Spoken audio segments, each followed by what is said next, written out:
Your brother's soul is mine. Hey, dreadlocks. Where the bomb buck that on? Harry tells me you're quite the science whiz, you know. We had to go. Nobody gets that. So you did it while you're putting your clothes back on, dear. Your brother's soul. Real slick how mostly put it in my pocket. Shut up! It isn't even your pocket, is it, son?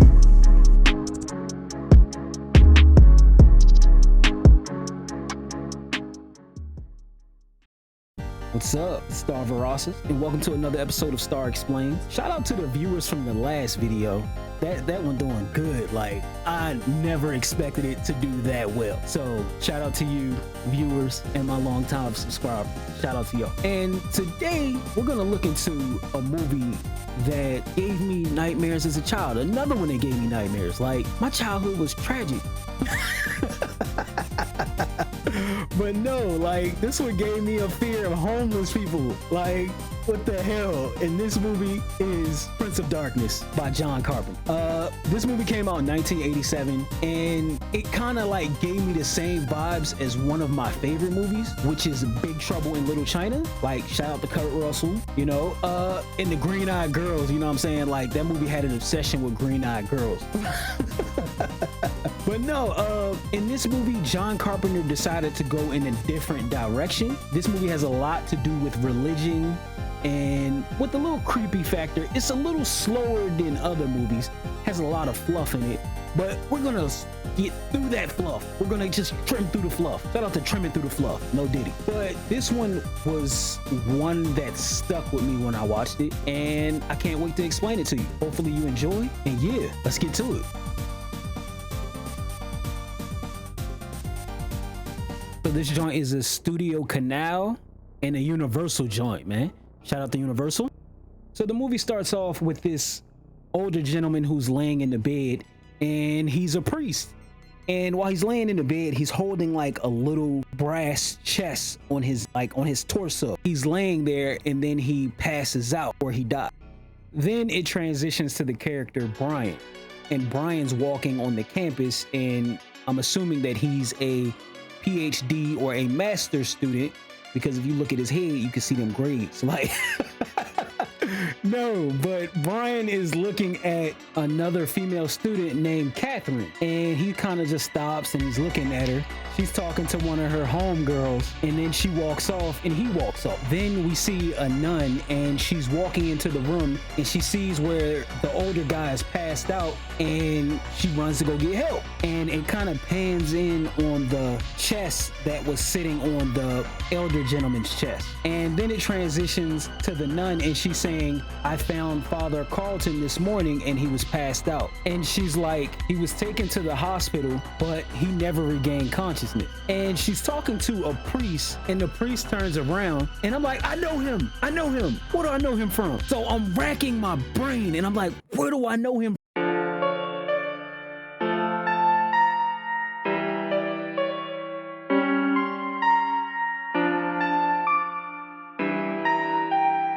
And then it comes to me, and I'm like, that's motherfucking Donald Pleasant. That's motherfucking Dr. Loomis from Halloween. That's motherfucking Ernesto Blofeld from 007. That's motherfucking the Duke himself, the president from goddamn Escape from New York. Man, shout out to Escape from New York, man. I can't hear you. You are the Duke of New York. You're a number one. Kurt Russell, we coming soon, baby. But shout out to Escape from New York. But no, that's Donald Pleasance, man. Unfortunately, we did lose Donald Pleasance, man. Unfortunately, Donald Pleasance passed away February 2nd, 1995. He was 75 years old. R.I.P. Donald Pleasance, one of my favorite villains of all time from 007, as well as like that iconic scene, you're the Duke. Yo. Yo, man, Isaac Hayes had him like strung up and shit. Yo, that movie is a classic, and trust and believe it's coming soon. But the priest is like, why was he here? And she's like, well, he had an appointment with his eminence this afternoon. And the priest turns around and he looks down at the little gold chest, and he sees a little book beside it. So he opens the book up and he starts reading, and it says at the top that that priest who passed away was part of the Brotherhood of Sleep. And he's reading the book, and we see that it says the sleeper awakened. And I'm like, yo, what the fuck is they talking about? The sleeper awakened. It transitions back to the college, and we see one of the professors walking. And I'm like, yo, I know this professor.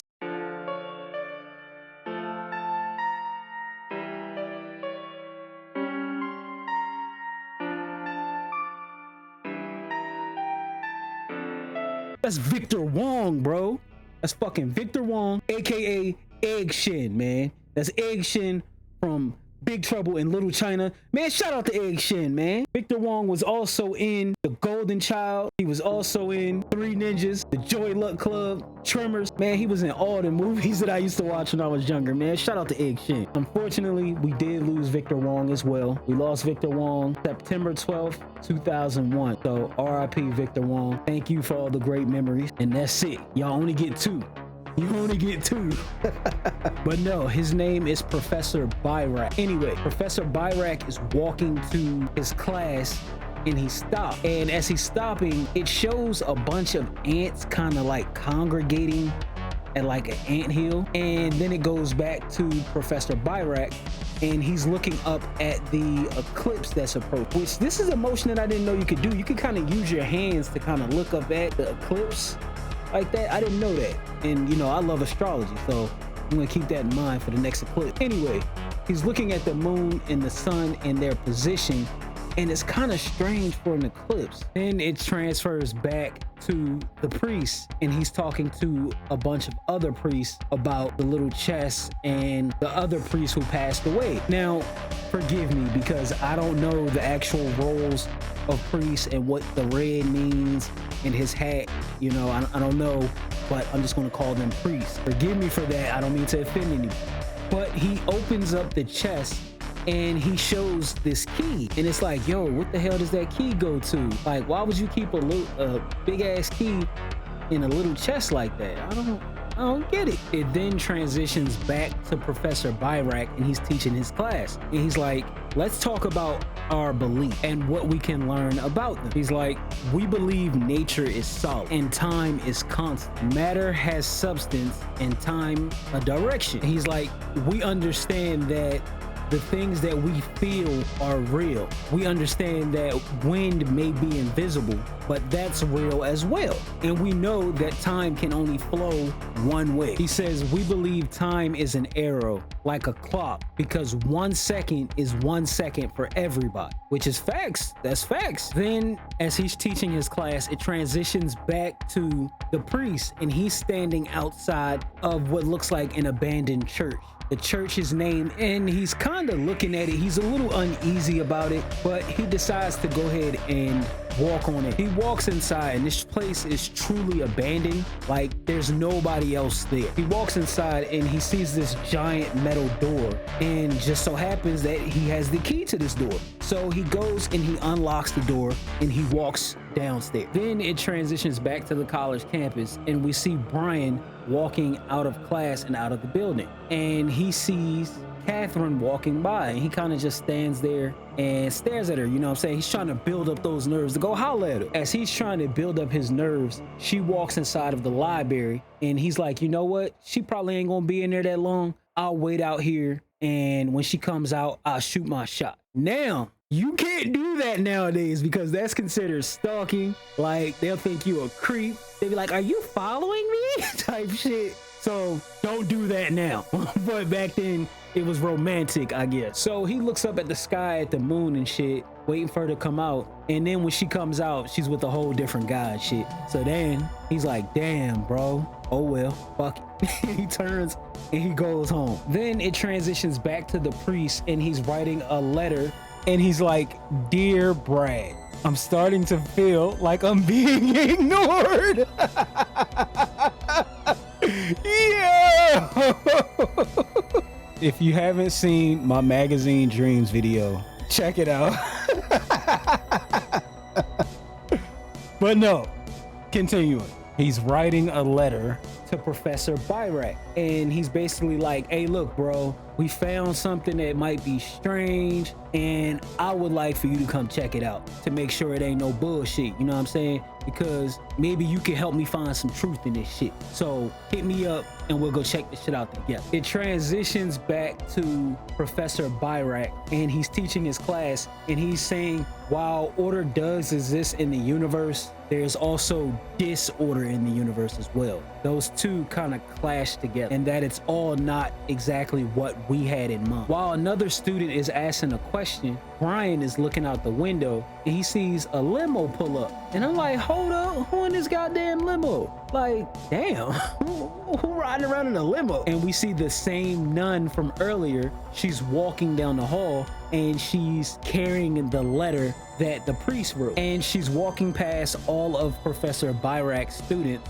We see Brian talking to another student. And I'm like, don't I know him too? He's from fucking Big Trouble in Little China.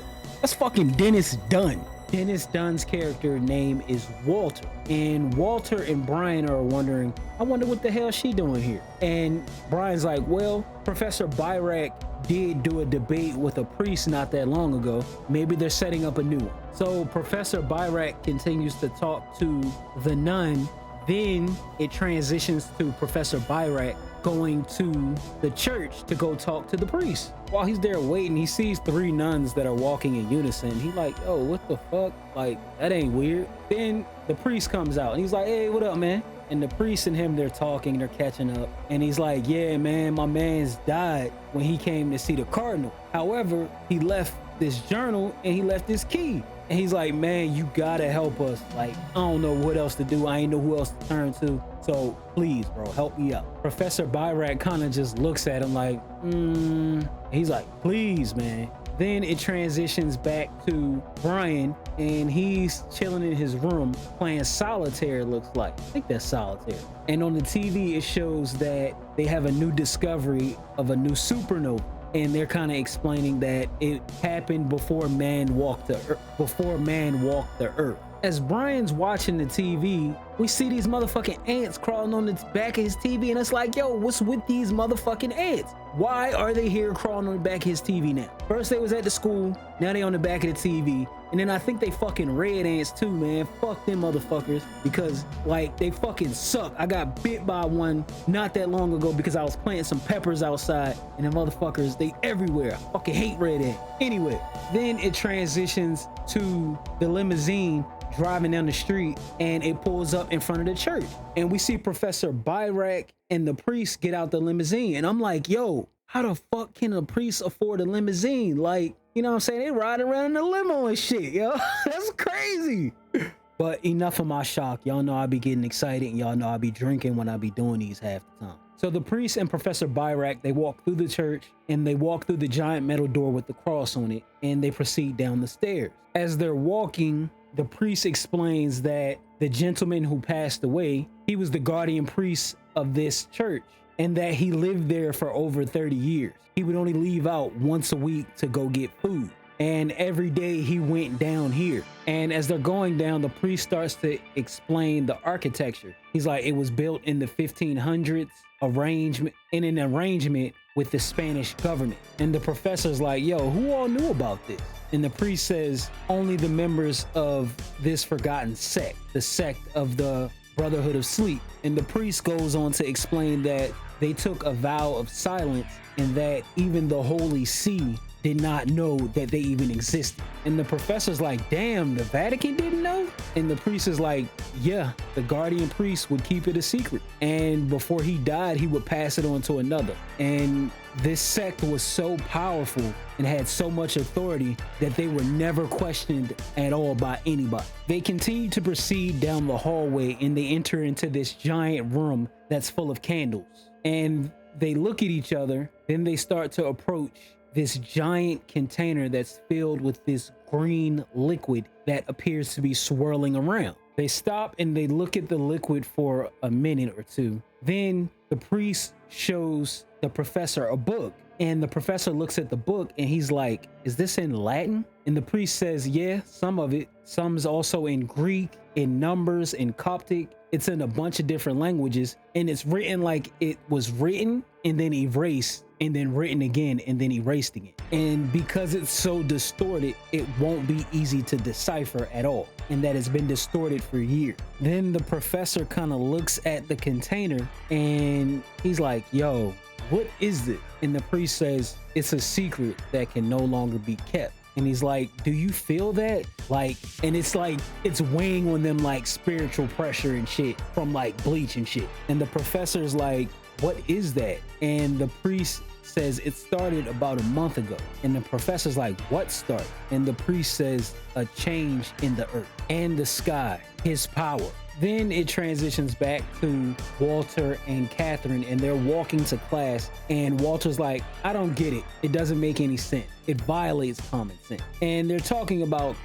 Professor Byrack's assignment, and they start talking about spontaneous human combustion and stuff like that. They're also talking about Schrodinger's cat and how until the cat is observed by anyone, the cat is neither alive nor dead. And Walter is like, man, none of this makes sense for real. And he's like, why do I want my PhD in this? And she's like, well, research grants. And he's like, a millionaire when I'm 40 and I can retire. Now I remember. So they walk into the building and they see the rest of their classmates standing outside. And they like, oh, what? Class has been canceled? And they like, nah, the professor wants to see all of us for some odd reason. And they like, damn, I wonder why. Brian is like, well, I heard Professor Barack wants us to cancel our plans for the weekend as well. And Walter's like, what? Cancel our plans for the weekend? Man, I got plans this weekend, bro. I can't even do all that. And he's like, well, it's extra credit. I mean, you want to pass the class, right? And Walter's like, man, this is some fucking bullshit. He walks off, pissed off and shit. And they like, yeah, man, a couple of biochemists and somebody who can translate Latin is all coming as well.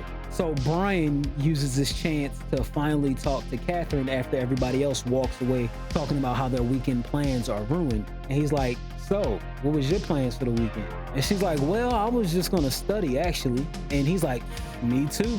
I'm Brian, by the way. They introduce themselves to each other. So as they're walking out, we find out that Brian transferred to study with Barack. He's a theoretical physics major, and that Catherine is a applied physics major as well. And she's like, I took Barack's class because I want to understand what the math means. And he's like, man, Barack is ruthless. He wants philosophers, not science. And she's like, yeah, but he's brilliant though. So they sit down and they start talking, and Brian says something to her that's sexist. He's like, yo, every theoretical physicist I know wonders why a woman as gorgeous as you doesn't settle down. Catherine gets offended by that, and she's like, yo, that's not true, and that's sexist as hell. And Brian's kind of joking around because he's sitting here, he's playing with his cards, he's doing like a card trick and shit, and he's like confirmed sexist and proud of it. After he sees that pisses her off, he's like, hey, my bad, I was just fucking around, I was just joking. He's like, dang, what happened? I mean, you talk numbers, you get all romantic, but when you talk people, you clam up. What's up with that? And she's like, look, my bad. It was just a little miscue. It's not your fault. And she's like, you know what? I'm sorry. I'll just holler at you later. And he places his hand on her shoulder. He's like, no, wait. This conversation, this moment right here is not what I had in mind. Can we start over? She like gives him a little smirk, and she's like, okay, why not? And he's like, I want to talk more about theory, but I'd rather if we did it over dinner or something like that. So he's asking her like on a date and shit. Then it transitions back to the professor's office, and he's talking to all his students, and he's like, I have volunteered our services to the archdiocese. Y'all still just students, but I trust y'all. You know what I'm saying? Y'all know y'all shit. And participating in this exercise will greatly improve your class averages, I might add. He's like, plan to eat there, and no worries, we're gonna have cots for everybody to sleep on, and there's gonna be other departments joining us with this. And Brian's like, hold up, is there some reason why you're not telling us what we're gonna be doing there? The professor's like, yo, in time, you'll know. Then it transitions to the professor, and he's standing outside of the church, and he's looking at the building, and he picks up his suitcases and he walks inside the gate. As he walks inside the gates, he stops, puts his suitcases down, and he sees this homeless lady down the street, and she looked like she's praying to the sun or the moon or something. And he kind of like looking at her, and he like, yo, what the fuck is she doing? And he sees them goddamn ants crawling on her face while she doing her little prayer and shit. And I was like, yo, this fucking lady tripping, because if them ants crawl on me, I'ma spaz the fuck out. Then it transitions to the professor and the priest, and they're talking, and the priest is like, it's your disbelief that powers him, your stubborn faith and common sense that allows his deception. He lives in the smallest part of it. And the professor, he's sitting there drinking his coffee and shit, just looking at the priest, and the priest is like, look, bro, we got to translate this book. You must prove that he exists scientifically. That way we can convince the outside world. And the professor's like, yo, the outside world don't want to hear this bullshit. Everybody has their own problems. You think they need to hear this now? The professor's like, look, bro, just keep that shit locked away. Y'all already managed to do it for 2,000 years. What's 2,000 more years? And the priest is like, time is short, bro. No prison can hold him now. It transitions back to the college, and we see Catherine walking out of one of her classes. And she's like, hi. And we see that she's talking to Brian. And Brian's like, hey. He's like, it's getting cold out here. I thought this was supposed to be California and shit. And she's like, did you have a class tonight or something? Like, fuck you doing here? He's like, oh, no, I was at the library. Actually, I was hoping that you would have another cup of coffee with me. And she's like, this is starting to become a habit, but all right. Then it transitions to them two in the bed, and Brian's waking up. And Brian wakes up and he goes outside and he stands on the porch, and he kind of looks at the sun and the moon that are in the sky together at the same time again. Then he goes into the house and he takes her a cup of coffee, and he's like, good morning. And she's like, I didn't get much sleep last night. And he's like, yeah, me neither. And he's like, but who needs sleep? And she's like, shit, we do. Today's Friday. We're gonna be doing the extra assignment this whole weekend. And he's like, can I tell you something? And she's like, oh, please don't. Damn, she done kind of like stomped on my man's heart already and shit. Like, off top, she like, yo, you know what this is? And he's like, but I want to. And she's like, man, tell me the next time, or the time after that, or the time after that, if there is. And she like, shit, tell me 2 years from now. And he's like, what makes you think I was gonna say what you think I was gonna say? And she kind of like switches it up, and she's like, because if you don't, I don't want to know. I was like, damn, that was kind of smooth right there. Then it transitions to these homeless people, and they walking through the fucking alleys, and they stop and they staring at the church and shit. And that right there is what like made me fear homeless people. They just standing around and shit. Like, you gotta go lay down or something, bro. Like, don't you just standing around staring at shit, because that shit freaked me out. Anyway, the homeless people, they're kind of standing there watching, and they see this van pull up, and the van has Catherine and a couple of the other students on it, and they get off the van, and they get off, and they look, and they see the homeless people kind of just standing around staring at them and shit. And they like, yo, what's that all about? And Catherine's like, oh, well, fuck it. So then Catherine, Lisa, Kelly, and Susan all head inside the church. While they head inside the church, the van pulls off, and we see a couple of the guys in the back, and they're unloading from U-Hauls and shit like that, taking more equipment into the back of the church. So the group of women, they walk inside, and they see the cots on the floor, and they like, oh, hell no. This look like some old bullshit. And one of the other women say, hey, you know what? I ain't even gonna lie, this place gives me the creeps. And another one says, well, it was abandoned. And Susan's like, well, it used to be a beautiful church. And Catherine's like, when? And Susan says, well, my husband in the 1950s, his parents used to come down here, but it was closed down for some reason. Another one of the professors walks in, and he's like, yo, I'm looking for Professor B-Rat. And he's like, yeah, he's over there. So he goes to Professor B-Rat, and he's like, yo, what the fuck am I doing here? Like, I'm here, I bought all this equipment, and you ain't even telling me what I'm doing. What am I looking at? And he's like, you'll find out soon enough, trust me. Just go ahead and finish setting up your equipment. One of Professor B-Rat's students is escorting another one of the lab technicians to his area, and they walk in and they see Susan, and Frank starts to kind of flirt with Susan a little bit by not letting her walk past. And After Susan leaves, Frank's like, yeah, that's Susan Cabot. She's married. And the lab student is like, how married is she? Then the professor walks in and he's like, yo, I'm gonna be working upstairs. Go ahead and finish setting up everything down here. We don't know what we're taking samples of, but I want to be ready to test it for everything. So then it kind of goes through everybody setting up their equipment in the different areas, and they're all kind of confused. Even Walter's pissed off, and they're like, yo, what the fuck are we doing here? Like, it's a abandoned church. What could be here? While Walter and Brian are talking, Brian's kind of staring out the window and he sees the homeless people, and they're kind of standing along the curb and just staring at them inside of the church. All the guys kind of meet up and they're introducing themselves to each other. And Frank from earlier, who was flirting with Susan, is like, hey, does anybody know what's going on yet? And they're all like, nah, man, we ain't got a clue. And Walter gets pissed off and he says, nobody's got a clue. Then it transitions to Lisa and she's talking to Professor B-Rack, and she's like, I'm getting my doctorate in theology, analysis of ancient scriptures. And she's like, this shouldn't be too difficult. I mean, except for the numbers though. And she starts to type in what she's translating into the computer. And it says, I, Jesus, have sent mine angel to testify unto you this thing which shall be unleashed. Then it transitions back to the homeless people outside, and they're just staring at the church. While they're staring at the church, we see the priest get outside of his limo and starts to head into the church. The priest stops on his way in and he's kind of looking, and he sees more homeless people standing around. And he just stops and he stares at them for a minute. He's like, yo, what the fuck? Then he looks up into the sky and he sees the moon and the sun at the same time. Then he turns around to go back into the church, and a homeless lady is standing right the fuck there, and he damn near bumps into her. He doesn't really say anything, but he looks over at her food in her cup and he sees it's full of like maggots and dead flies and shit, and he like, yo, what the fuck? And he walks into the church and he stops and he looks at his hand like, yo, like, I know my hands stink right now.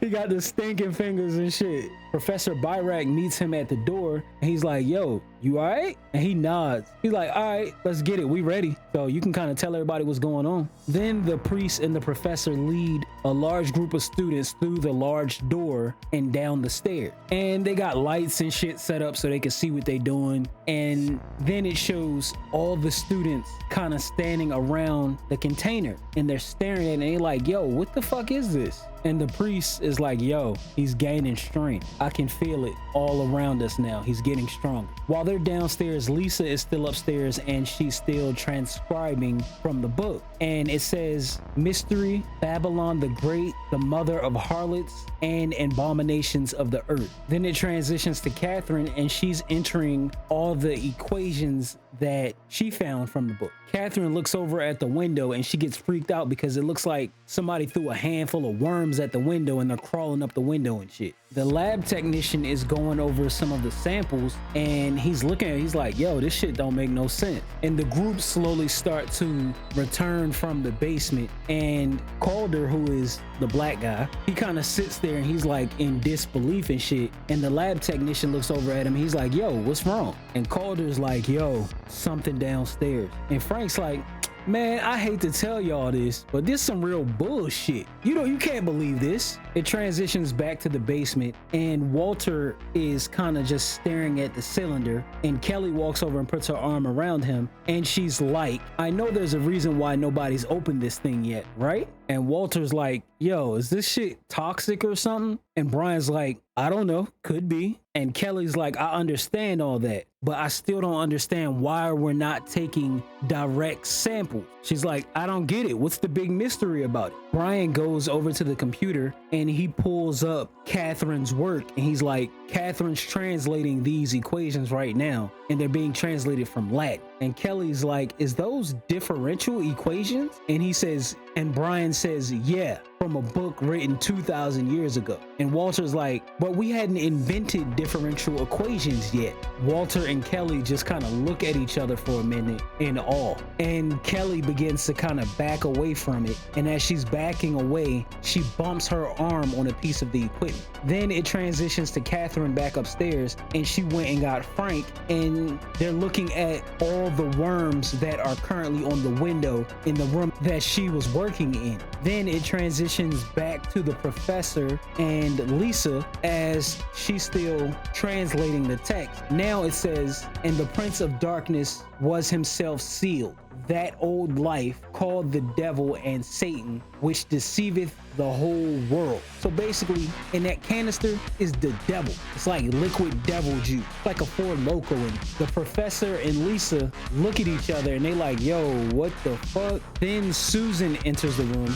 and she's like, Professor B-Ray, I don't think we have anything to worry about because the lid on that thing won't even open. Look, and she shows him an x-ray that the container is locked from the inside. Then it transitions to the outside and we see more homeless people kind of gathering around the church. A little bit of time passes and Walter's sitting in the kitchen and he's watching TV. And Kelly is like, Walter, come here for a minute. Take a look at this. And she's pointing out the fact that the homeless people are now standing on both ends of the alley. And she's like, a friend of mine did a study on chronic schizophrenics. And she's like, schizophrenics have routines that they like to do over and over and over again. And I've been watching these homeless people all day and they ain't been doing shit. They just been standing around staring at the building. And Walter's like, shit, with they problems, let them stand there all night if they want to. They ain't gonna do shit, no way. And Kelly, she's like, and starts to rub her arm and she kind of like lifts up her shirt and you can see that she has a bruise from where she bumped her arm at in the lab earlier. And Walter's like, maybe it's just from nerves. And Kelly's like, you don't break out from nerves, Walter. And Walter's like, I used to break out all the time and my doctor used to just say it was from homosexual panic. One of the professors heads back downstairs to relieve his lab technician and the lab technician's like, all right, I've got nothing. I'll see you Monday. He's like, you've got nothing at all? And he's like, I'm afraid not. Based on the samples that y'all gave me, nothing really showed up. All we got is the acidity on the corrosion samples. And the professor's like, it can't be that high. He's like, well, it is. He's like, all right, well, I'll see you later. And the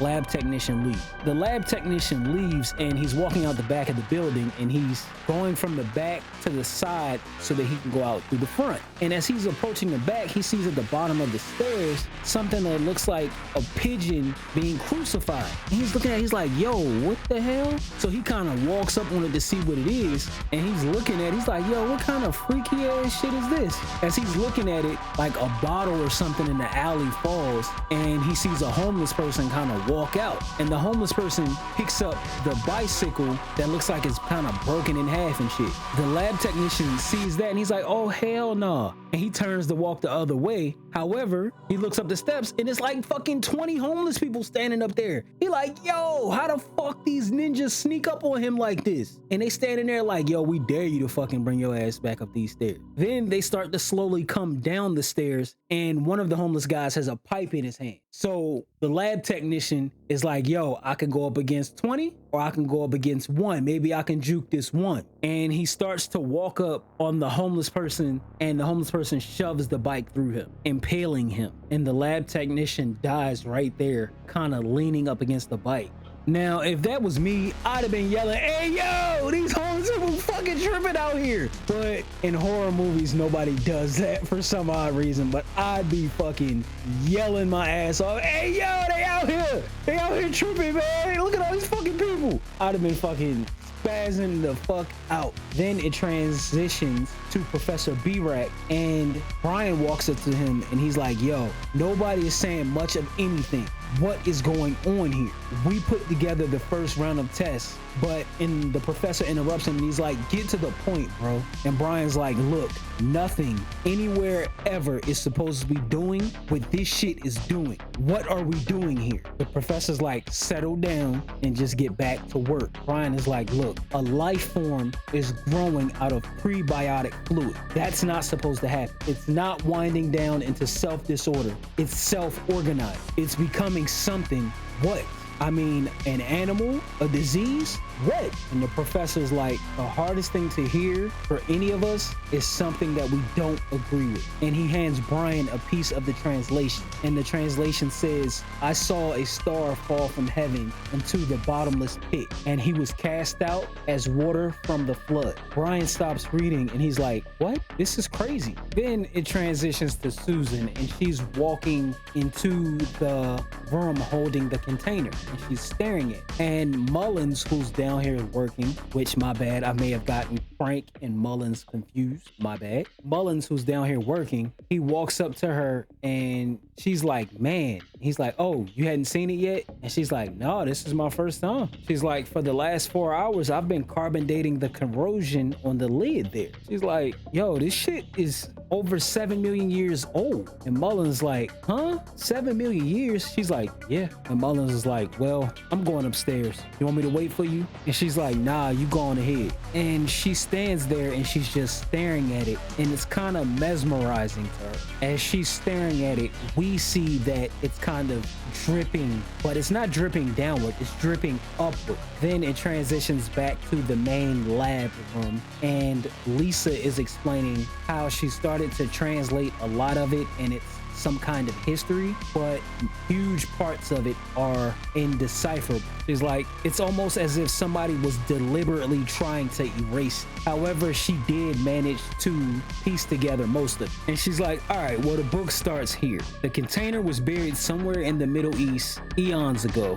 And she's like, this is where it gets strange though. It says that it was buried by the father of Satan. And I'm like, the father of Satan, isn't that God, ain't it? Like, I haven't touched the Bible in a while, but isn't the father of Satan God because he created everything? But anyway, but she's like, no, the father of Satan is a God who once walked the earth before man, but he was somehow banished to the dark side. So I'm guessing that, and this is just me, you know what I'm saying, putting on my little hat or whatever. So basically, like, the devil or Satan and the liquid is like Satan Jr. and shit. So like, we got the actual devil and then we got Satan Jr. So the liquid is Satan Jr. Yeah. All right. And she says, this is the section that somebody was trying to erase. And it also says Christ comes to warn us that he was of an extraterrestrial ancestry, but a human-like race. So he was like from fucking space, but he was like a human.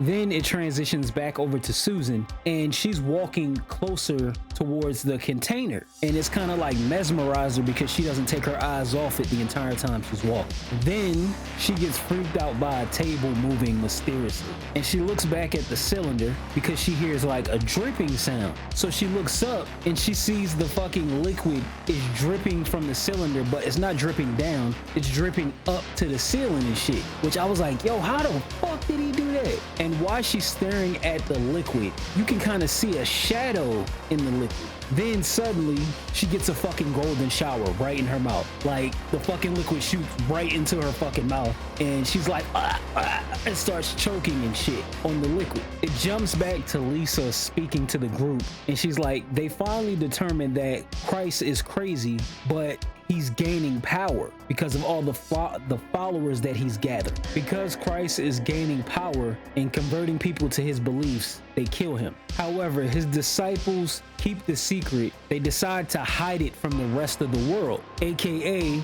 the Brotherhood of Sleep. They decide to hide it from civilization until man could develop a science sophisticated enough to prove what Christ was saying. And my man Walter like, yo, something like this could really fuck up your weekend. This some old bullshit. And one of the professors is like, yo, how the fuck did the Catholic Church keep this shit a secret for 2,000 years? And the priest is like, look, a decision was made to characterize pure evil as a spiritual force instead of an actual physical thing. It was just more convenient that way. That way man remained in the center of things, because we all know that we think we're the highest level of shit, you know what I'm saying? Like, we squash bugs and some more shit, but if we think that there's something bigger than us, then that changes things. He says we wasn't really like worried about it. It was asleep until now. It jumps back to Susan, and she's still down on the floor choking and shit. Then it jumps back to Professor Byrak. Professor Byrak goes over to Brian, and he's like, yo, help me break this shit up. It's the others shouldn't be hearing all this shit.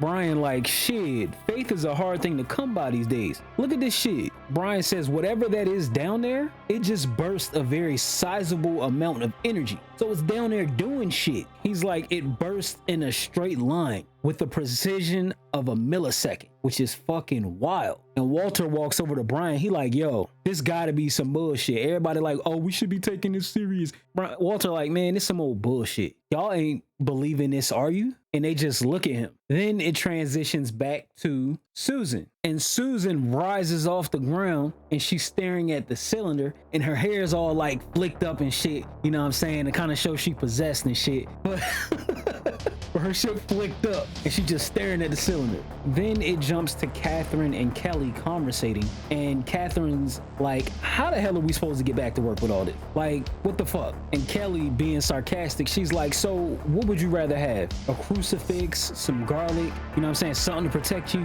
You scared? But she's kind of rubbing on that bruise that's on her arm too. Then it jumps back to Professor Byrak and Brian, and they're talking about how strong of a signal that the cylinder transmitted. And the professor's like, it can move other objects.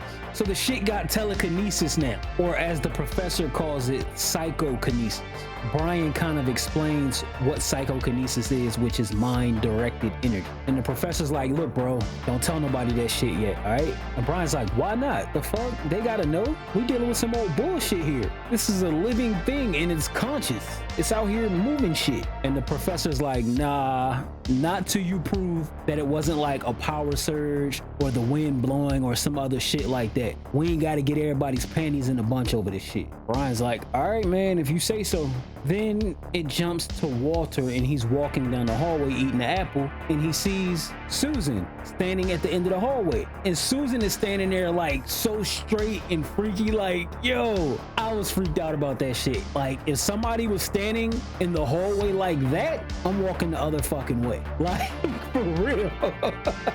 Just staring at you and shit, and standing at the end of the hallway just like that. But Walter, he keeps trying to talk to her. He's like, yo, you ain't gonna believe what was happening up here. And she just stands there completely silent, not moving and shit. Walter's like, man, fuck it then. And he walks off, leaving her ass in the hallway. He walks back into the makeshift kitchen, and he grabs a beer out of the cooler. While he's grabbing the beer out of the cooler, we see Lisa, and she's looking out the window. Walter looks at her, and he's like, shit, you want one? And she doesn't say anything at all to him. So he makes a little joke. He was like, you know, you could pass for Asian. She just rolls her eyes at the shit, and then she gets mad and walks out the kitchen. As she's leaving out, Mullins is walking in. He like, yo, what the fuck? What was that all about? And Walter's like, man, she's just some stuck-up chick. You know what I'm saying? I ain't worried about this shit. And Mullins like, yo, have you seen Susan? And Walter's like, who? He like, Susan, you know Susan. He's like, yo, she was just in the hallway. You didn't see her? And then Walter and Mullins walks out into the hallway, and they look down the hallway, and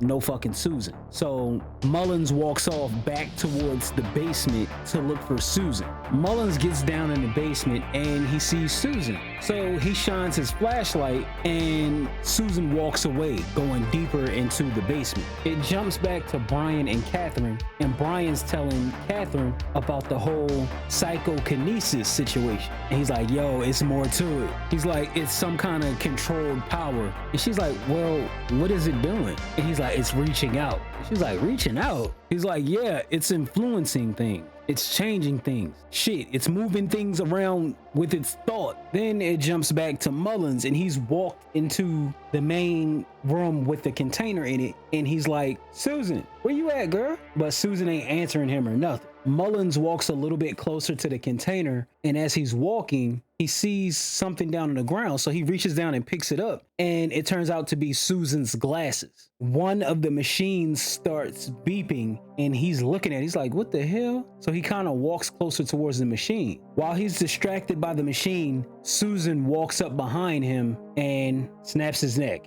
Then it jumps back to Professor Byrak and the priest, and they're sitting inside of the office talking. And the professor's like, so let's say that, you know, your faith is correct. Like, this whole situation is real. The professor's like, what if there is a God and he's the anti-God, bringing dark to where there's light? And the priest is like, why weren't we told? And the professor's like, well, it most likely would have been written off as just another legend. And the priest, feeling betrayed by the church, says, but he was our prisoner. He wasn't a prisoner to science. We had a responsibility to warn the rest of the world, and only the corrupt are listened to now. They tell us what we want to hear instead of what we need to hear, which that's facts. I mean, even now, if you kind of look at the media and shit, media hasn't had more power in the entire history than it has now. Everything that we look at can be changed and corrupted so much that the truth is buried. But I digress. I'm not gonna get into that. The priest is like, hold up, did it just get colder in here? And the professor's like, yeah, it did get a little chilly in here. And the priest is like, it's like something just moved through the room the way it got cold in here. Then it jumps to Frank, Calder, and Lomax, and they're standing outside, and Calder is trying to convince Frank to come back inside. He's like, do you understand what the hell is in there? And do you understand that we have a responsibility? And Frank's like, oh man, that's some old bullshit, yo. I ain't getting into this shit.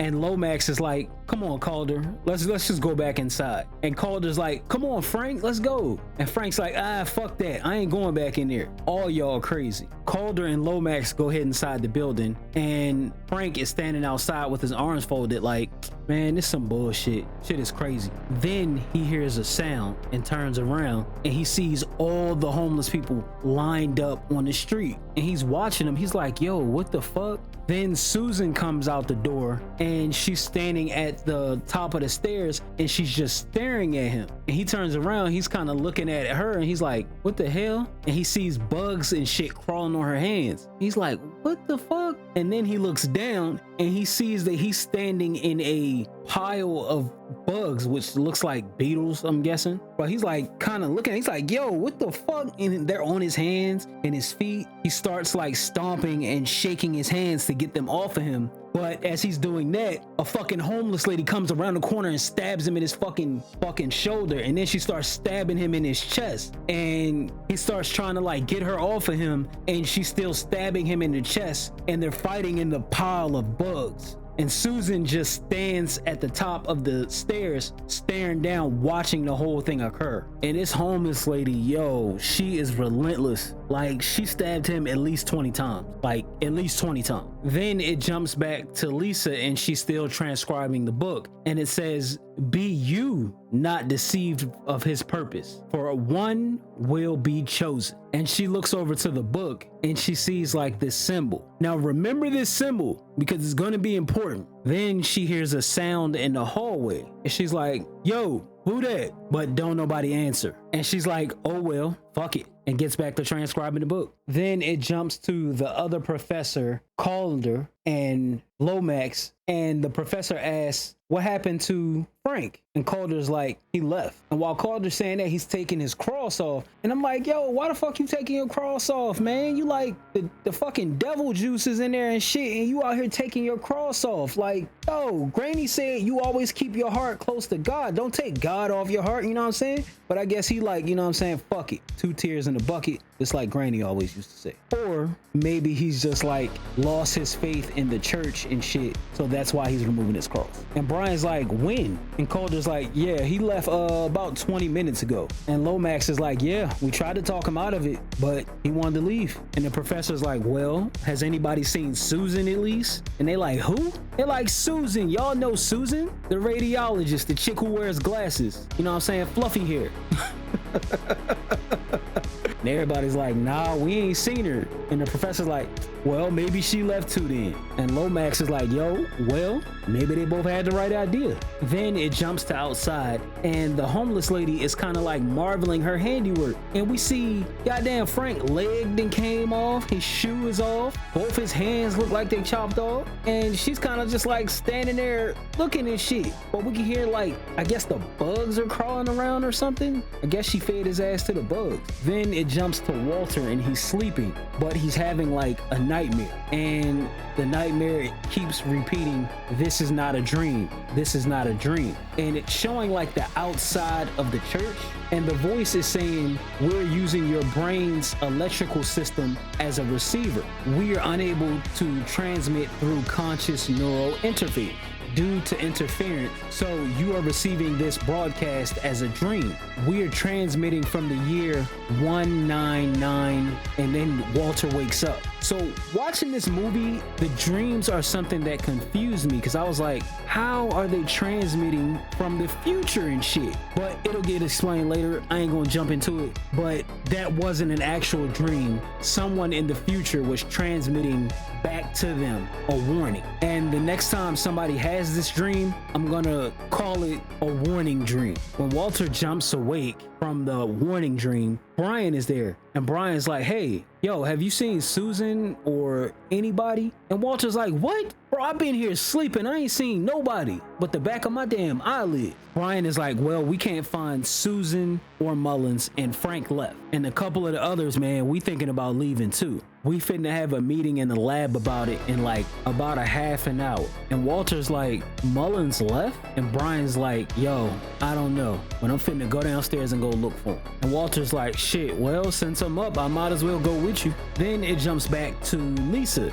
and Lisa is still translating the book. She hears that same motherfucking noise again and looks over at the door. This time she doesn't give it the oh well, fuck it. She gets up and looks down the hallway, and she's like, yo, what the fuck is that? She sees Walter and Brian heading down to the basement, and Walter turns around and he's like, hey, if I don't come back, you can have my Porsche, alright? And she kind of rolls her eyes and shit. Then she walks back over to her terminal, and she kind of looks at the work, and she like, that should be here tomorrow. I'm gonna go take a nap. So she goes into one of the rooms with the cots in it, and she lays down on the bed. Once she lays on the bed and closes her eyes, we see motherfucking Susan hiding behind the fucking door and shit. And she pop out all creepy like Susan need to chill the fuck out. But Susan gently closes the door. Then it jumps to somebody else having the warning dream, but it explains a little bit more. And the voice says, you are seeing this broadcast to alter the events of what you're seeing.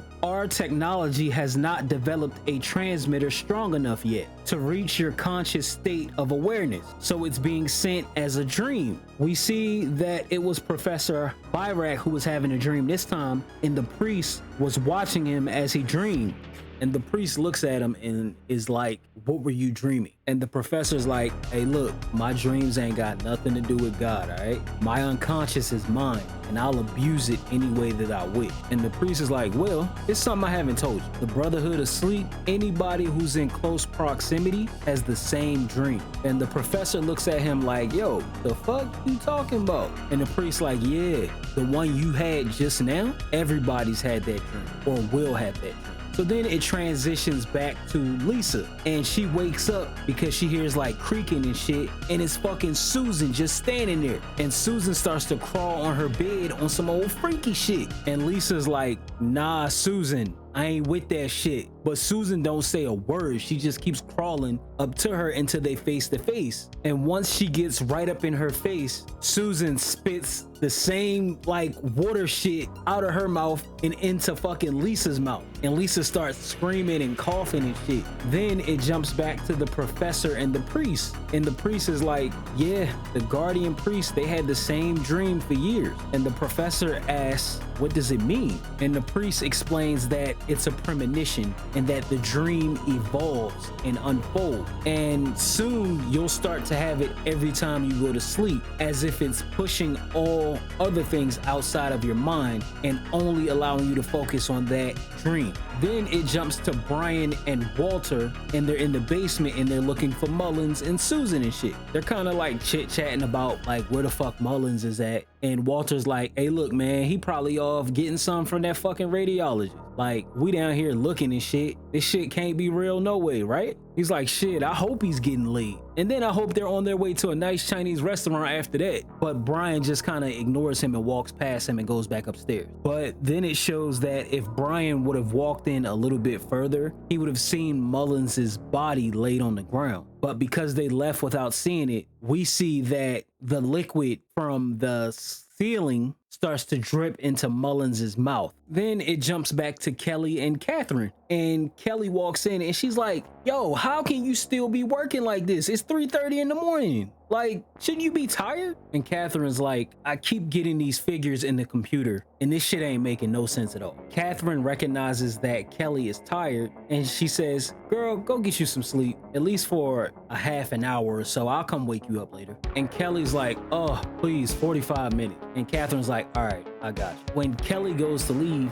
Catherine's like, hey, are you okay? And she's like, no, I just want this whole thing to be over. And Catherine notices a bruise on Kelly's arm. And she's like, oh, what's that? And Kelly's like, oh, it's just a bruise I got somehow. But look at the fucking symbol on her arm. Look at this shit. That's from the book. So she's been marked somehow. Kelly's like, it finally stopped hurting. And Catherine's kind of investigating it. And she's like, it looks like some kind of figure or something. And Kelly's like, I just want to go close my eyes. So Catherine lets her go and close her eyes. So Kelly walks into the room and goes to lay down, but Carpenter walks past and he's like, hey, big things going on in the lab. We got a meeting in a few minutes. And she's like, oh, just give me 15 minutes. And he's like, all right, you want me to come back later and wake you? And she's like, yeah, later. Carpenter walks out into the hallway and he meets up with Walter and Brian, who just came up from the basement. And they're like, and Carpenter's like, hey, did you see anybody? And they like, nope, nobody. It's like, damn, they all must have left. And Walter's like, man, I'm going upstairs to the lab. And Brian's like, yeah, I'll catch you up there later. Carpenter turns around and is looking in on Lisa, who's now sitting at the computer typing away. And he's like, we're having a meeting in the lab. And Lisa is just staring off into space. She's not even reading from the damn book. She's just like staring off. And he's like, Lisa. And he walks inside the room and he sees that she's typing over and over again. She's typing the same thing, which is I live, over and over. Then she stops typing that and she starts typing, you will not be saved by the Holy Ghost. Then she types, you will not be saved by the God Platonic. In fact, you will not be saved. And Carpenter's like, yo, what the fuck? And he goes to leave the room and fucking Susan's right there. And Susan and Lisa, they jump his ass. Then it jumps back to the lab and the professor is saying that, hey, look, this whole building needs to be encased in concrete. And Walter's like, man, no way. I say a building this size, we just launched the fucker into space. Why not? Then it jumps back to a possessed Lisa and Susan, and Carpenter's knocked out on the ground, and Susan crawls up Carpenter and kisses him, infecting him with the devil juice. I'm gonna call it the Satan juice. So then everybody convenes into the main lab and the professor's like, yo, where's everybody at? And Brian's like, hey, I think they left. And the professor's like, well, I'm asking you all to stay. The work that we about to do in the next 48 hours is critical. And the priest is like, how many of y'all fell asleep tonight? Walter, Lomax, and the other professor kind of raised their hand a little bit. Only people who haven't been asleep yet is Brian and Catherine. And the priest is like, you dreamed about the front of this church, about a dark figure coming out of the doors of this church. Didn't it feel different? Not like a dream, but like something else. And they start looking at each other. And the professor's like, yo, I had the dream too. It was something that didn't belong in my subconscious. It was almost like I was watching something that was pre-recorded. And Brian says, tachyon. And the professor says, that's one possibility. And Walter asks, what's that? And Brian says, it means swift one. And the professor's like, so what is the dream? A precognition? Previous knowledge of a future event? A shared vision of something that has yet to occur? And Walter asks, could it have been caused by that thing downstairs? And Brian starts to explain what a tachyon is. And he says it's a subatomic particle that travels faster than light. And the priest interrupts and he's like, supposing it isn't a dream, suppose it's a message. And the professor starts to speculate, what if these dreams are messages that are sent by other human beings, like photographs and video signals. And Lomax asks, from where? And Catherine interrupts, from the future? Anything traveling faster than the speed of light would appear to be going backwards in time. Brian interrupts and gives an example and says basically a future scientist calculates the exact spot that the Earth occupied in space in the past, given trajectory and speed. He then beams a tachyon signal to that exact spot, transmitting video information backwards through time. Catherine interrupts and says, for us to receive as electrical impulses and neural stimuli. Okay, so basically, humans in the future have already went through this event with having the Dark One be resurrected. They used tachyon particles to beam basically the dreams to the past, putting them in their head to kind of issue a warning, saying, hey, we're sending you guys this message so you can stop what's happening now. We don't want it to happen again. So basically, fucking time travel paradoxes, baby. This movie got it all. Got crazy homeless people, got fucking scientists, got flicked up hair, and it got fucking time travel paradoxes and shit. Let's get it. The other professor's like, for what? What purpose? And Brian basically explains that it could be a warning to show us basically what's going to happen if we don't change it from happening.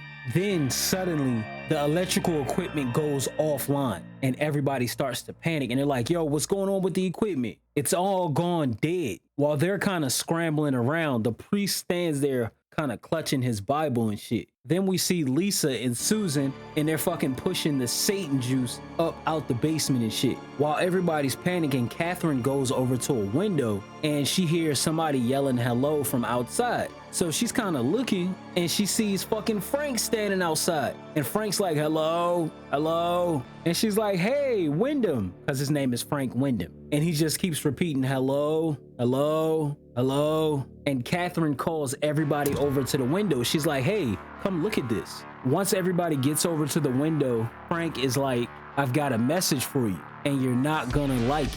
And Walter's like, yo, look at his chest. And we see all them little beetles and shit crawling all on his chest. And then it kind of zooms in on Frank and like his face is all tore up and you can see like little bugs coming out his forehead. And he says, pray for death. Then his head falls off and you see more bugs crawling from inside of him. So the bugs were wearing him like a suit, like an Edgar suit.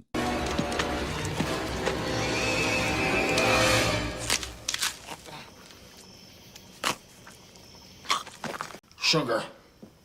I've never seen Sugar do that. Give me sugar. And his body starts to collapse on itself until he collapses into nothing and you just see the bugs all around where his body. Everybody starts to walk away from the window stunned and Colander comes walking up the stairs with a chair and he's singing Amazing Grace. Walter is the first one to run towards the stairs and meet Colander at the top of the stairs. And he's like, Colander, what's going on with you? And Colander doesn't stop singing. He just keeps singing, dragging the chair. The rest of the group joins Walter in the doorway looking at Colander, and Colander breaks a piece of wood off the back of the chair and then stabs it in his own neck like he's trying to cut his throat with the wood. And he does all this while laughing and smiling. Bro, when I seen this shit, I was like, this is the craziest shit ever. Like, the fuck? Like, applause.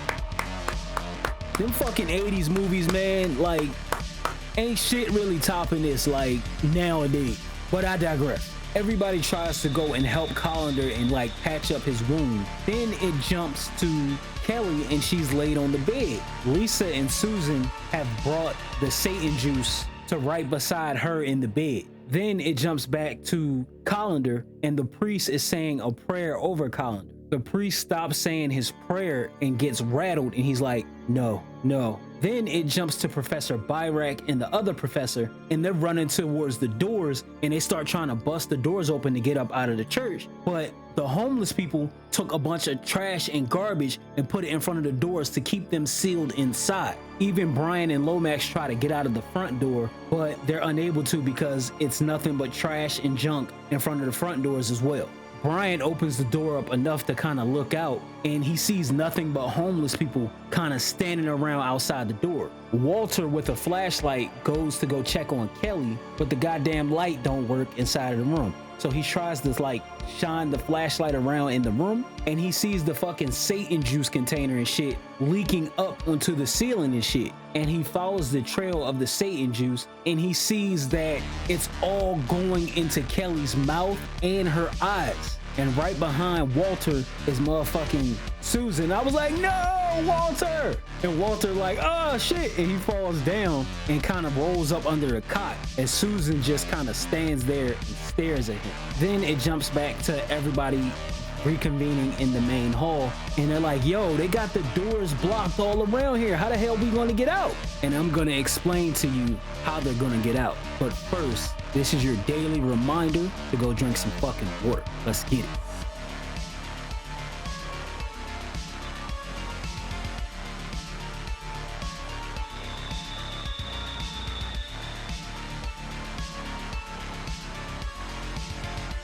The other professor looks into the room and sees Walter laid on the ground. He's like, hey, what's going on in here? And Walter starts yelling at him, it's in here, don't come in here. As soon as he yells that out, Lisa jumps out and sprays devil juice into the other professor's mouth and shit. And he starts to fall back, coughing and choking and shit. And everybody else in the hallway sees this. And Lisa steps out into the hallway and kind of stands there and stares at everybody. The priest who's standing behind Lisa kind of clutches his Bible and sneaks off into a room and shit. That motherfucking priest left their ass. He closed the door and locked it and everything. Walter, shining the light on Susan, he gets up as she's slowly creeping up on him, and he ducks into a closet and locks the closet door. It jumps back to Lisa in the hall, staring down the rest of the group, and we start to see everybody else who they shot the Satan juice up with is starting to come out of the corners and coming up the stairs. And even Colander, who stabbed himself in the neck, is up on his feet walking around still smiling and shit.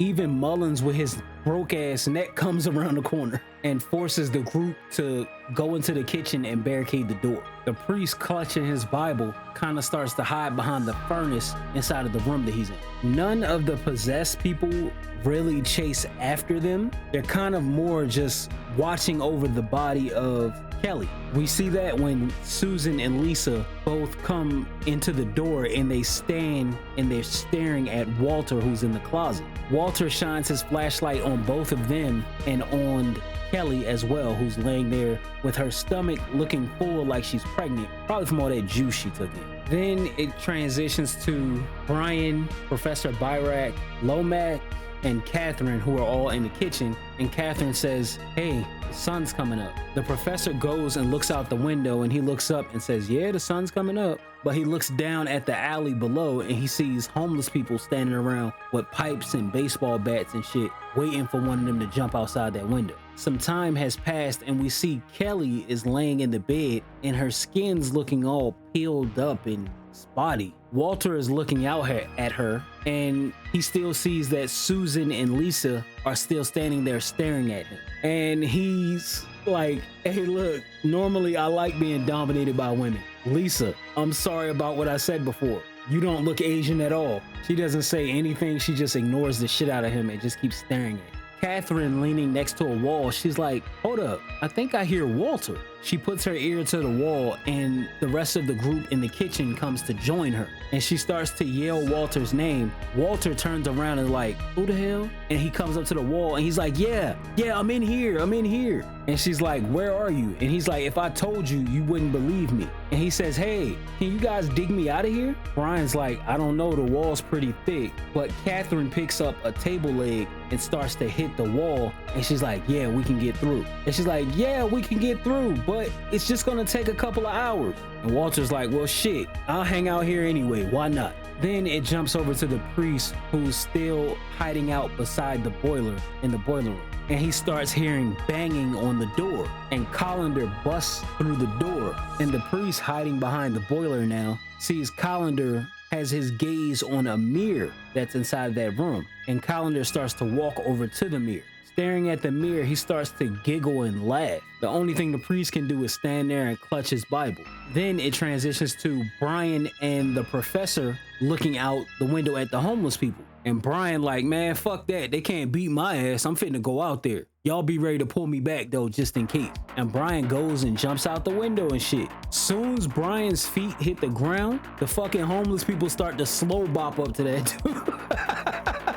They start slowly walking up to him and shit with their weapons ready to beat the hell out of him. And Brian starts fucking panicking and shit. He like, oh shit. And the professor's like, get back up here. Them homeless people was ready to whoop Brian ass. But luckily he got back up and into the window. Walter starts trying to make small talk with Lisa and Susan and asks, hey, have you guys seen any good movies lately? And they both just stand there and stare at him stone-faced. He looks over at Kelly, who's still absorbing the Satan juice inside of her, and he's like, oh shit, because she's starting to get smaller. So Walter makes up a joke. He says a mother goes to an airport to pick up her daughter, and the daughter steps off the airplane with a Zulu warrior with a bone through his nose. He's 8 foot tall. And the mother screams, you fool, I said a rich doctor. And he bursts out laughing. He looks over at Susan and Lisa, and they're still stone-faced, and he's like, damn, no sense of humor. Catherine falls asleep and she has the warning dream. And then she snaps awake as they're saying, we're transmitting from the year 199. And then she wakes up. She looks over at Lomax, who's still working on the hole in the wall to get Walter on their side. She looks over at Brian and the professor who's talking. And Brian's like, hey, look, we could try for the hallways when it gets dark. I can go down and break some of those windows and try to scream for help. And the professor's like, nobody out there can help her. Catherine gets up and walks over to Brian after the professor walks away, and she's like, remember you said that you had something you wanted to tell me? You're probably thinking none of that matters right now, but you're wrong. It's the only thing that does. Brian stares at her for a second and he smiles, then they kiss. Then it jumps to Calendar and he's fucking holding his hand up to the mirror ready to cry and shit, and the priest is standing behind the boiler reading his Bible and shit. Walter, looking at Kelly, sees that she has fully ingested the liquid and it's no longer in her stomach area. The professor notices some worker ants and he's like, worker ants, street people, and our colleagues, all driven to one purpose. And Brian is like, could it be demonic possession? And the professor's like, of a kind, not what we would expect though. And Catherine's like, why would he need us? The book says that his purpose is to bring his father back from the dark side. The professor says he can control simple life easy, but maybe he needs something a little bit more complex to bring his father to our side, like a host in which to live. Just as he says that, Walter starts to yell, hello, hello. And Brian's like, Walter, what's up? Walter says, it's Kelly. She's changing again. Her swelling has gone down, and I think her bone structure is changing too. The professor speculates that maybe he's like a parasite growing into its host. And Catherine's like, hold on. I knew I recognized that bruise on Kelly's arm. It's the astrologer's staff. They used it for ritual magic in the Middle Ages. And the professor's like, hold up, that was on her? And then he goes to the wall. He's like, Walter, keep watching Kelly and tell us if anything changes about her. And Walter's like, well, shit, man, I gotta go to the bathroom. Then it transitions back to the priest and he's still hiding behind the boiler, reading his Bible. And he's saying a little prayer. He's like, Lord, will you please help us get through this? Calendar's still standing there staring at the damn mirror. Then it jumps back to Walter and he's shining the flashlight on Kelly. And Kelly opens up her eyes and is looking around. So all that devil juice must have been absorbed because she's awake now. And she looks right over at him and starts smiling. Lisa and Susan finally break their gaze of Walter and looks at Kelly. The now possessed Kelly slides one of the cots across the floor using her telekinesis. Walter's like, oh shit, oh shit. And fucking Kelly starts laughing at his ass. Calendar and the priest, they both feel a change in the air, and Calendar's looking over his shoulder like, Master, is that you? Then, while Walter is shining his flashlight on the possessed Kelly, she makes the flashlight go out and she moves more of the cots in the room. And Walter starts to freak the fuck out. He's like, get me out of here! Get me the hell out of here! Brian, hearing that, he starts to hit the wall harder, and then he's like, you know what? Fuck this. And he goes from the wall to where they barricaded the door, and he starts moving the barricade. And Professor Byrak and Lomax are like, Brian, what are you doing? You can't do that. Meanwhile, Catherine goes over to the wall and she starts hitting the wall, trying to break through to rescue Walter. Walter is still fucking spazzing out, yelling, help me, please help me. Oh God, they're gonna kill me. And Kelly is just sitting on the bed laughing at his ass. Then Kelly gets up and walks over to Susan and Lisa and puts her hand out at them like some my children type shit. Then she turns around towards the door and kind of like flicks her head, and the door cracks in half in the room where Walter is. And he starts yelling more. Then it jumps back into the room with Brian, Lomax, the professor, and Catherine. And they've opened up a path to the door, and they turn the light off in the room. The professor hands Brian a piece of wood. While that's happening, Kelly sends Susan and Lisa to the closet where Walter is hiding. And they start to break into the door with their bare hands and shit. And Walter is over there at the wall, bashing the hell out of it with his flashlight, trying to get through. Catherine's on the other side, also hitting the wall, trying to get Walter through. And Brian is opening up the door, kind of peeking out to see if he can see anything. The professor picks up a soda can and a chopsticks and starts shaking the soda can. Mullins bursts into the room and starts trying to reach for Brian. Mullins walks inside and the professor sprays him in the face with the soda. Then Brian whacks him across his head and he spins around, and Lomax hits him on his head again, but he doesn't spin around, and he spits that devil juice into Lomax's face. The professor takes his chopstick and stabs it in Mullins' eye, and Mullins falls to the ground. Kelly, smiling at Susan and Lisa breaking into the room, she looks down and on the ground and she sees a mirror, a little makeup mirror. Brian walks out into the hallway and he sees the other professor, and the other professor's face is all frowned up and shit. And he goes and he shoots the liquid at Brian. Brian dodges that shit like he's Neo from the Matrix and uppercuts the fuck out of that professor with a piece of wood. Just as Lisa and Susan are about to break through the door, Catherine and Walter finally break through the wall, and Walter crawls through just in time before they grab him. Lisa starts to crawl in behind Walter, and they start beating the hell out of her ass with bricks and shit. Kelly picks up the mirror, and Lisa starts to get up even though they hitting her ass in the head with bricks and shit. And Walter's like, man, this shit ain't working. So he knees her in the stomach, and then him and the professor both grab her and toss her ass out the fucking window. Kelly, staring at the mirror, she starts to say, Father! And the mirror starts to glow and change colors. And she starts to stick her 2 fingers into the mirror. Brian starts to watch this, and the possessed Kelly starts to get upset because the mirror isn't big enough. So basically, the possessed Kelly is trying to pull her father, which is, my guess, the actual Satan, to our side, but she needs to use a mirror to do so. Kelly, realizing that the mirror is too small, gets pissed off and throws it on the ground. Brian looks and he sees Calendar backing away from the mirror in the other room that he was staring at. And the possessed Kelly looks out towards the hallway, hearing Calendar make noise. The possessed Kelly starts to walk into the room where Calendar is, and Brian kind of ducks into a side room, still peeking out to see. The possessed Kelly embraces Calendar and rubs his face, like on some "oh, you did good" type shit. She sees how big the mirror is, and she just stops and marvels at it. The priest peeks out from behind the boiler and sees the 2 of them standing in the room. Kelly walks closer to the mirror and she starts to say, Father! And the mirror changes. The priest moves to the other side of the boiler so he can kind of see what's going on. While this is happening, Walter and the professor turn around and they see Susan in the room. Susan lunges at Walter, and Walter flips her ass outside the window too.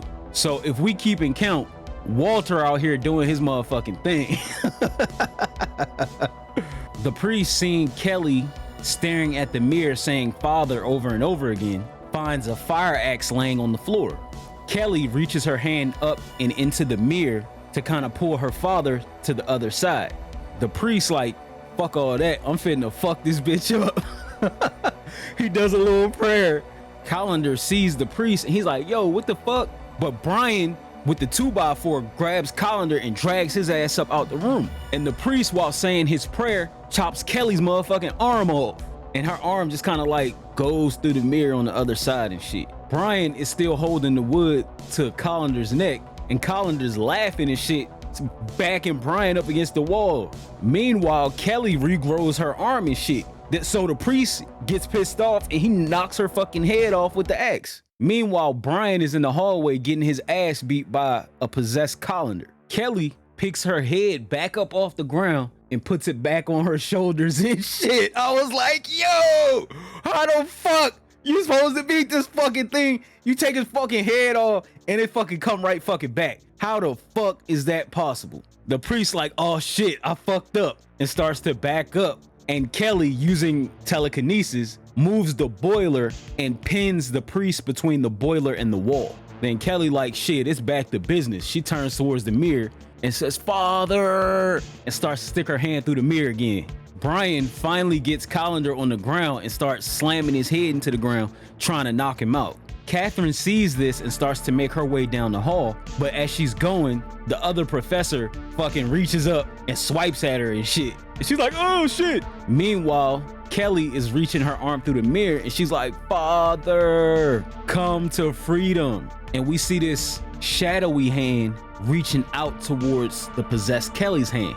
Callender somehow shakes Brian off, and now he's on top of Brian, choking him out. Catherine's walking down the hall with determination because she's like, yo, I'm finna save my mans. But as she's going down the hall, she looks in and she sees Kelly with her arm in the mirror. And she's looking at Kelly, and then she looks at Brian, and she basically comes to a crossroads. She's like, do I go save Brian now, or do I go do something about Kelly? She sees that Brian is kind of getting away from Callender, and she looks back at Kelly and she sees that Kelly's arm is coming out of the mirror, but it's holding a giant red hand with black claws. So she's like, shit, what should I do? What should I do? Then she says, fuck it. And she runs and she tackles fucking Kelly into the mirror. As soon as she does that, the priest throws the axe and breaks the mirror, locking Kelly, Catherine, and Satan behind the mirror, or on the other side.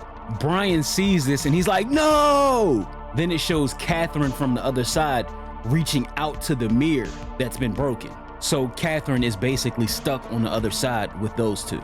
Brian lays on the ground and just stares at the broken mirror. Professor Byrak looks at Mullins on the ground and watches this fog come out of his mouth. And that happens to everyone else who was possessed as well. The little fog kind of comes out of their mouth. Even the stain on the ceiling where the Satan juice was starts to evaporate. And all the homeless people, they kind of walk off and shit, like they ain't know what the fuck happened. Walter, the G of the movie, jumps out of the window and goes and looks for help. The next day, it shows police and rescue services have showed up and they're putting the bodies in body bags and stuff. And the priest who's on a stretcher is looking at the professor and he's like, we stopped it. We stopped it here.